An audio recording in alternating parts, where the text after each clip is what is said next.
Dalam beberapa waktu terakhir, isu kenaikan uang kuliah tunggal di sebuah kampus negeri di Jawa Barat menjadi perbincangan hangat di masyarakat. Berawal dari sejumlah mahasiswa di kampus tersebut yang tidak sanggup membayar biaya kuliah, kemudian terlibat pinjaman online.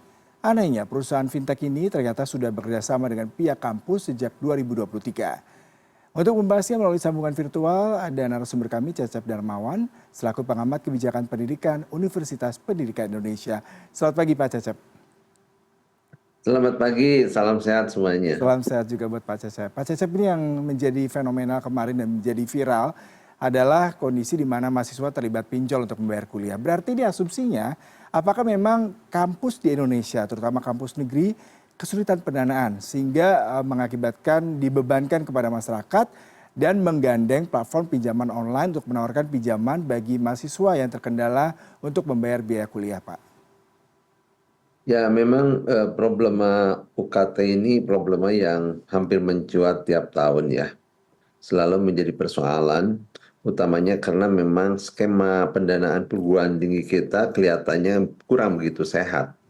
Mengapa saya katakan begitu? Karena skema dari pendanaan APBN yang konon itu 20%, minimal 20% amanat konstitusi, amanat undang-undang Sisdiknas, nampaknya 20% itu angka politis ya. Kenapa?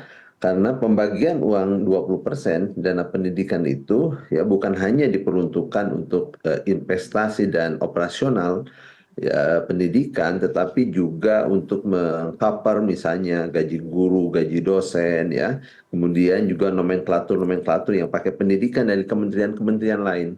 Sehingga jatuh-jatuhnya dana pendidikan itu, hitungan saya itu kurang dari 10% ya untuk dana operasional dan investasi. Belum lagi kalau peruntukan itu untuk perguruan tinggi.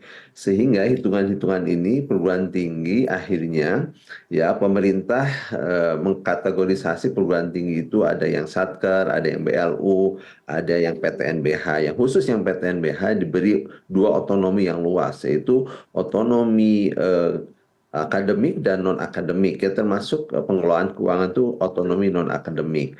Tetapi kan problemnya ketika perguruan tinggi ini kekurangan anggaran, maka kan seharusnya perguruan tinggi itu kreatif ya. Pimpinan perguruan tinggi itu harus memiliki kreativitas, inovasi dan bisa menjual apa yang saya sering sebut adalah intelektual kapital ya. Hasil-hasil riset misalnya, kemudian inovasinya seperti apa, ada hak paten, hak cipta yang bisa dijual keluar sehingga dana-dana dari luar itu masuk ya sebagai income generating unit bagi perguruan tinggi. Nah, misalnya sekarang UKT itu jangan menjadi pemasukan utama ya bagi perguruan tinggi, karena kalau itu yang dijadikan pemasukan utama itu artinya bahwa beban masyarakat semakin besar. Belum lagi skema-skema beasiswa ya dan lain-lain itu masih nampaknya masih kurang gitu ya. Nah, oleh karena itu pinjaman online seharusnya di stop saja menurut saya ya. Bagaimana rektor-rektor itu berpikir lebih kreatif, lebih Iya. inovatif gitu. Dan menjadikan banyak anggaran ya, selain tadi skema beasiswa, kemudian ada mungkin perguruan tinggi bisa menjadikan dana abadi di situ, ada dana alumni, dana forum orang tua mahasiswa misalnya yang bisa bantu ke situ, kemudian mungkin juga ada koperasi-koperasi yang bisa membantu mereka ya. Jadi jangan kemudian seenaknya dan cari jalan pintas gitu melalui pinjaman online, karena tanpa diminta oleh perguruan tinggi mahasiswa juga bisa mengakses kalau soal pinjaman online ya. Tapi Ya. kan dampaknya kita tahu sendiri pinjaman online itu bunganya relatif tinggi, menjerat hutang. Apa kita ikhlas dan ridho mahasiswa kita Ya. terjerat hutang gitu ya? Ini Mhm. mengkhawatirkan menurut Ya. saya. Pak Cecep, kalau kita melihat ke belakang sebenarnya ada yang mengatakan ini akar permasalahan ketika Undang-Undang Nomor 12 tahun 2012 tentang pendidikan tinggi yang memberikan mereka otonom atau perguruan tinggi negara badan hukum atau PTNBH. Nah, kalau kita melihat dengan pernyataan Bapak tadi, berarti sebenarnya kampus ini bisa sangat leluasa untuk menentukan strategi bisnis seperti apa, pendanaan seperti apa, sehingga mereka tidak membebankan kepada mahasiswa. Tetapi di sisi lain, kampus negeri ini sangat identik dengan pendidikan yang berbasis kemanusiaan seperti itu, memberikan keluasan buat mahasiswa dengan prestasi, kemudian juga kemudian untuk membayar biaya kuliah. Lalu bagaimana polemik ini bisa Anda telah, Pak?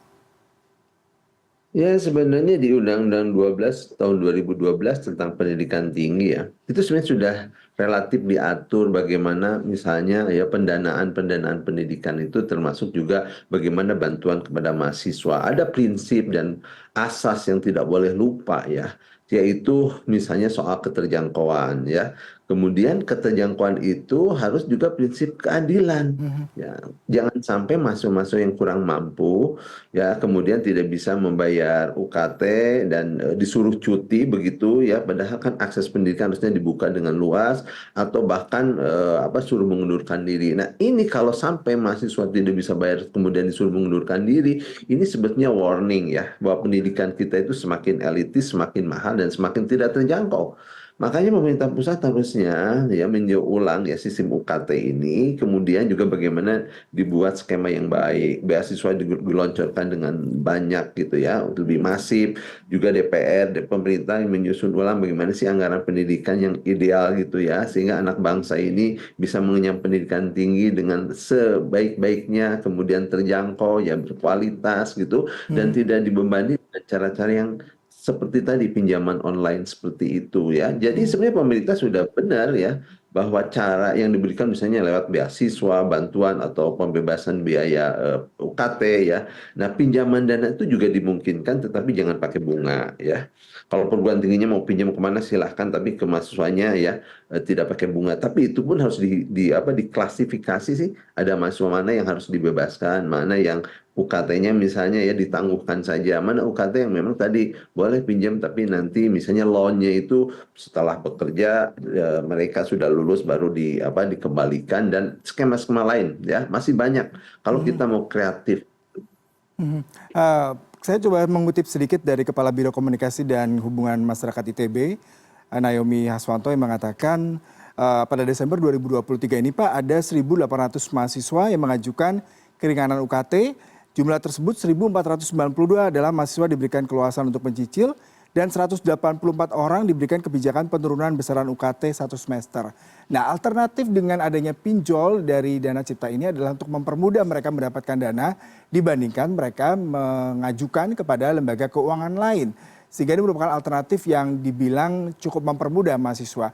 Bagaimana Anda melihat hal ini, Pak? Ya, saya katakan tadi bahwa kalau hanya sekedar ke pinjaman ke online ya, melalui pinjol itu kan tidak harus difasilitasi oleh pimpinan perguruan tinggi pun masih sudah bisa. Ya. Makanya itu sebenarnya alternatif terakhir. Bahkan menurut saya jangan di situ ya Mhm. poinnya. Poinnya itu bagaimana perguruan tinggi itu menyediakan gitu ya dana-dana segar tanda kutip loan gitu ya untuk dipinjam pada mahasiswa bagi mereka yang memang kategorisasinya bisa pinjam begitu dan kemudian tanpa bunga itu jelas Mhm. kok di Undang-Undang 12 tahun 2012 ya pinjaman tanpa bunga gitu loh ya tanpa ingat jadi artinya kalau perguruan tinggi mengupayakan dengan bunga nah ini jadi pelanggaran gitu ya terhadap Undang-Undang Dikti ini Ya. gitu jadi tadi kan saya katakan ada soal prinsip ada ajas keterjangkauan ya tadi keterjangkauan itu artinya mahasiswa mana yang sesungguhnya dia terjangkaunya di poin itu dia mana yang harus dibantu dari sisi pendanaannya itu apakah dibebaskan dengan keterjangkauan tadi atau ada prinsip bagaimana keberpihakan di undang-undang itu ada jelas kok salah satu prinsip keberpihakan kepada siapa kelompok masyarakat rentan jadi kalau perguruan tinggi hanya suruh pinjam-pinjam mahasiswanya di mana keberpihakannya gitu Mhm. ya menurut saya ini banyak ajas dan prinsip yang dilanggar ya kalau begitu dan kementerian harus segera turun tangan ya DPR Komisi 10 khususnya juga turun tangan. Coba dipanggil rektor-rektor itu gimana sih skema pendanaan yang baik ya agar mahasiswa kita itu tidak menjadi keberatan membayar UKT ini ya. Mhm. Kalaupun memang kita kan belum seluruhnya bisa digratiskan gitu, tapi setidaknya prinsip keterjangkauan ya, ajas keadilan, kemudian juga ajas bahwa keberpihakan itu harus diterapkan dengan baik gitu ya.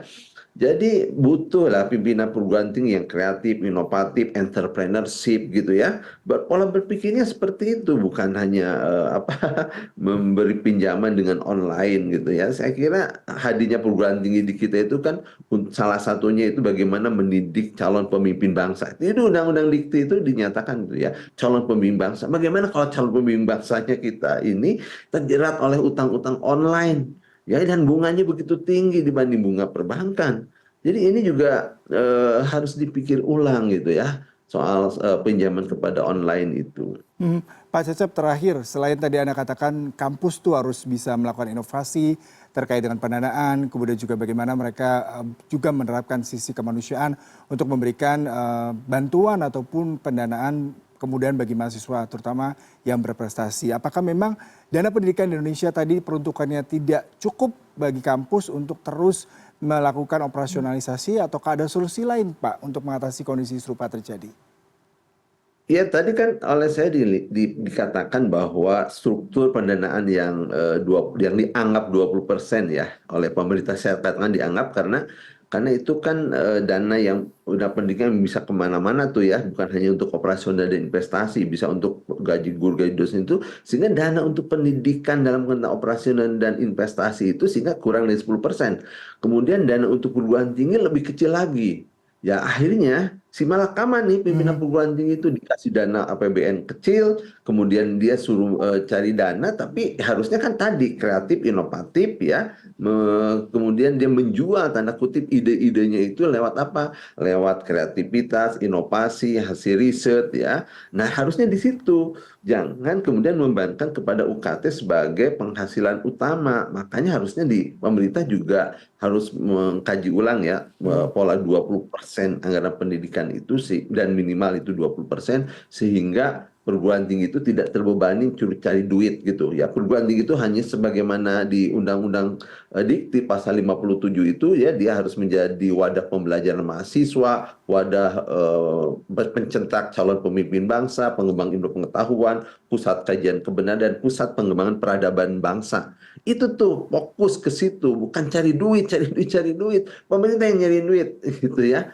Baik. Gitu, meskipun tentu saja perguruan tinggi juga harus kreatif ya, inovatif sehingga bisa menjual intelektual kapitalnya untuk membiayai perguruan tinggi ini gitu. Baik, Pak Cecep terima kasih untuk perbincangannya pagi hari ini. Salam sehat selalu Pak. Ya, terima kasih.